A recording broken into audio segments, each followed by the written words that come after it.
bukan soal kekacauan demokrasi. Demokrasi itu hari ini berjalan, Pak Prabowo, berjalan dengan baik.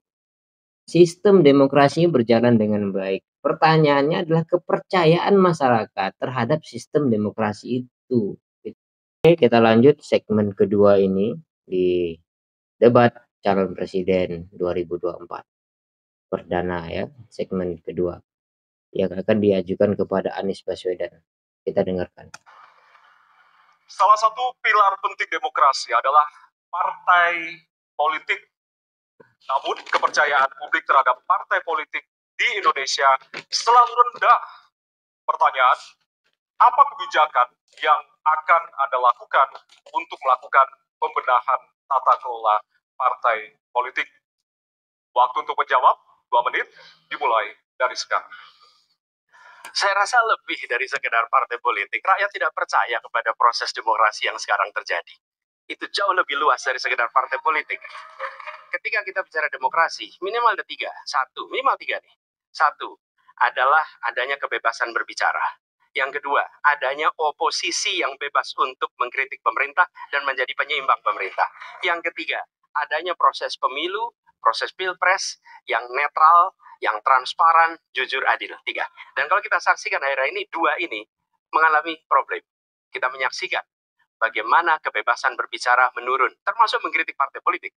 Dan angka demokrasi kita menurun, indeks demokrasi kita. Bahkan pasal-pasal yang memberikan kewenangan untuk digunakan secara karet kepada pengkritik, misalnya Undang-Undang ITE atau pasal 14, 15 Undang-Undang Nomor 1 tahun 1946. Itu semua membuat kebebasan berbicara menjadi terganggu.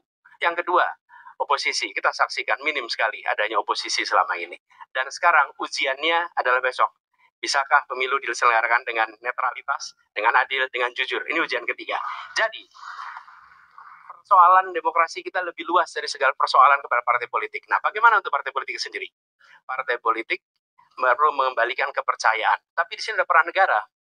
Menurut saya salah satu masalah yang mendasar partai politik ini memerlukan biaya. Dan biaya politik selama ini tidak pernah diperhatikan di dalam proses politik. Untuk kampanye, untuk operasional partai, semua ada biayanya. Sudah saatnya pembiayaan politik itu dihitung dengan benar.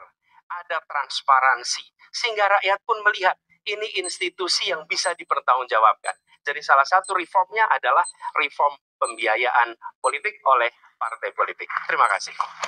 Oke, itu jawaban dahsyat ya, dahsyat sekali. Jadi berhubungan partai politik dan biaya politik dan hubungannya dengan kepercayaan masyarakat yang turun kepada partai politik. Itu analisis yang tajam sekali ya, yang saling berhubungan tapi banyak yang tidak mampu membacanya di situ. Tapi Anies Baswedan bisa membaca itu gitu.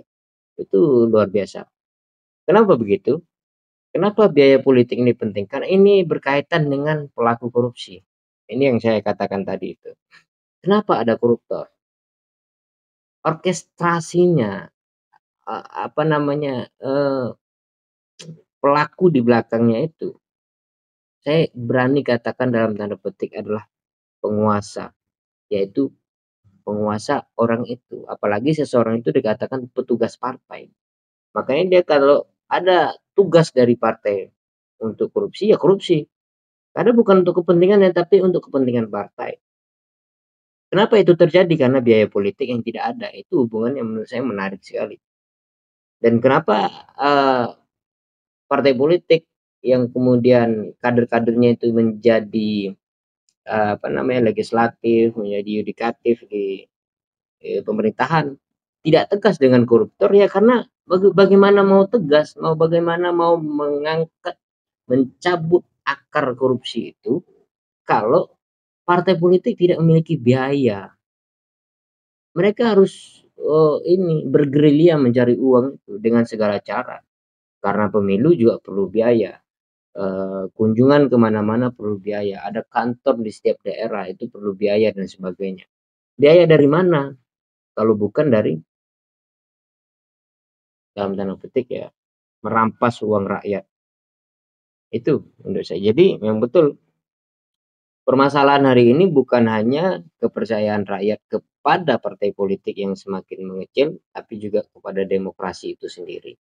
Persis seperti saya yang skeptis dengan pembicaraan hari ini. Tadi bicara bicara tentang korupsi, semuanya narasinya sama karena masing-masing takut untuk bicara yang radikal. Apa sebabnya orang korupsi? Kan gitu. Oke, kebebasan berbicara itu juga berkaitan dengan korupsi, oposisi yang sedikit, pemilu yang tidak netral. Apakah itu betul-betul dirasakan? Ya kita tahu ya, di 2019. Oke lah, tidak perlu saya bicarakan. Kita lanjut bagaimana tanggapan dari dua capres setelahnya. Kami persilakan calon presiden nomor urut 2 untuk menanggapi jawaban calon presiden nomor urut 1. Waktunya 1 menit dimulai dari sekarang. Mas Anies. Mas Anies. Oke. Saya berpendapat Mas Anies ini agak berlebihan. Mas Anies mengeluh tentang demokrasi ini dan itu dan ini. Mas Anies dipilih jadi gubernur DKI menghadapi pemerintah yang berkuasa. Saya yang mengusung Bapak.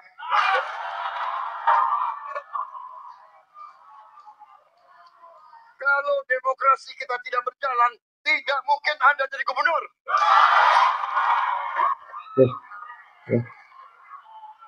Kalau Jokowi diktator, Anda tidak mungkin jadi gubernur. Saya waktu itu oposisi, Mas Anies. Anda ke rumah saya, kita oposisi, Anda terpilih. Oke, jadi itu ya jawaban Prabowo Subianto. Jadi dia membantah bahwa demokrasi hari ini kacau. Bukan soal kekacauan demokrasi. Demokrasi itu hari ini berjalan, Pak Prabowo. Berjalan dengan baik. Sistem demokrasinya berjalan dengan baik. Pertanyaannya adalah kepercayaan masyarakat terhadap sistem demokrasi itu. Itu masalahnya sekarang, Pak Prabowo. Bukan tidak adanya demokrasi. Saya tidak membela Anies Baswedan, saya juga tidak begitu setuju dengan pandangan Anies Baswedan. Bahwa demokrasi itu ada hari ini. Oposisi apakah ditangkap? Ya tidak, tapi dilakukan pelaporan. Mereka dilakukan pencegahan, itu terjadi. Rektor ditelepon sehingga tidak boleh masuk, tidak boleh membahas ini dan sebagainya. Tidak boleh bahas politik di kampus dan seterusnya. Itu terjadi, Pak Prabowo. Makanya orang takut menjadi oposisi gitu. Pemilu tidak netral, ini menjadi rahasia umum gitu. Petahana itu memiliki instrumen yang lebih lengkap. Jadi Pak Prabowo itu ketika dia menanggapi Anies Baswedan dengan contoh mengungkit masa lalu, bahwa Anies Baswedan pernah diusung menjadi gubernur dari Gerindra, itu tidak relevan dengan jawaban Anies gitu. Apalagi Pak Prabowo waktu itu mengatakan saya juga oposisi katanya. Oposisi dari mana gitu. Oke, kita lanjutkan bagaimana tanggapan dari capres selanjutnya. Selanjutnya kepada calon presiden nomor urut 3, kami silakan untuk menanggapi jawaban calon presiden nomor urut 1. Waktunya 1 menit dari sekarang. Saya jadi tidak enak ini Mbak hari ini. Mohon maaf. Saya tidak enak karena dua kawan saya sedang nagih janji dan membuka buku lama. Tapi percaya begini, yang pertama tidak ada demokrasi tanpa partai politik. Tidak ada, suka tidak suka, mau tidak mau. Dan fungsi partai politik itu adalah agregasi, sumber rekrutmen kader, pendidikan politik. Kebetulan saya pernah menjadi ketua pansus undang-undang partai politik. Maka pada saat perdebatan penguatan dari sisi anggaran, penguatan dari sisi partisipasi masyarakat mesti dilakukan, saat itu tidak terlalu banyak yang setuju. Maka Mas Anies, soal oposisi tidak oposisi, soal kepentingan saja kok. Kapan kita bertemu, kapan kita tidak bertemu, dan kemudian kita akan bersikap pada posisi masing-masing. Tapi yang penting, pendidikan politik kepada masyarakat itulah yang menjadi PR besar dari partai politik agar cepat dewasa. Oke, saya rasa ini ya jelas ya, narasi yang seperti itulah yang kemudian membuat masyarakat itu semakin risih, semakin malas dengan partai politik ya. Oposisi dan tidak oposisi katanya itu dia hanya sebatas kepentingan saja. Ada orang yang beroposisi karena dia ingin berdialektika. Tidak boleh ada kekuasaan yang absolut. Kan begitu dasar pemikiran. Oh, itu terlalu ideal. Iya, memang itu ideal sekali. Kalau kita selalu berbicara kepentingan partai, kepentingan pribadi, kepentingan satu golongan, tidak akan pernah selesai. Marilah kita berbicara kepentingan bersama, kan gitu. Kepentingan yang lebih besar gitu. Karena kader partai akan mengatakan saya korupsi karena kepentingan partai. Kan repot juga kita. Dia beroposisi karena kepentingan ini, makanya banyak wajah di satu tokoh gitu. Saya katakan misalnya ada contoh misalnya banyak ya yang hari ini dukung Jokowi, besoknya dukung ini gitu. Dia dua wajah gitu. Ngabalin misalnya. Itu terjadi. Dukung Prabowo, dukung Jokowi, sekarang dukung ini tak kemana dia sekarang itu. Jadi memang begitu ya, narasi-narasi seperti ini yang saya rasa provokatif ya. Itu menurut saya. Kita lanjut, bagaimana tanggapan Anies Baswedan? Tanggapan dari dua calon presiden lainnya, waktunya 1 menit dari sekarang. Ya. Terima kasih. Ketika kita menghadapi sebuah proses demokrasi, di situ ada pemerintah dan ada oposisi. Dua-duanya sama terhormat. Dan ketika proses pengambilan keputusan itu dilakukan, bila ada oposisi, maka selalu ada pandangan perspektif berbeda yang membuat masyarakat bisa menilai. Karena itu oposisi itu penting dan sama-sama terhormat. Sayangnya, tidak semua orang tahan untuk berada menjadi oposisi. Okay? Seperti sampaikan Pak Prabowo tidak tahan untuk menjadi oposisi. Apa yang terjadi? Beliau sendiri menyampaikan bahwa tidak berada dalam kekuasaan membuat tidak bisa berbisnis, tidak bisa berusaha. Karena itu harus berada dalam kekuasaan. Kekuasaan lebih dari soal bisnis, kekuasaan lebih dari soal uang, kekuasaan soal kehormatan untuk menjalankan kedaulatan rakyat. Oke, itu jawabannya. Kekuasaan adalah kehormatan untuk menjalankan kedaulatan rakyat. Itu luar biasa ya, penutup yang sangat bagus sekali.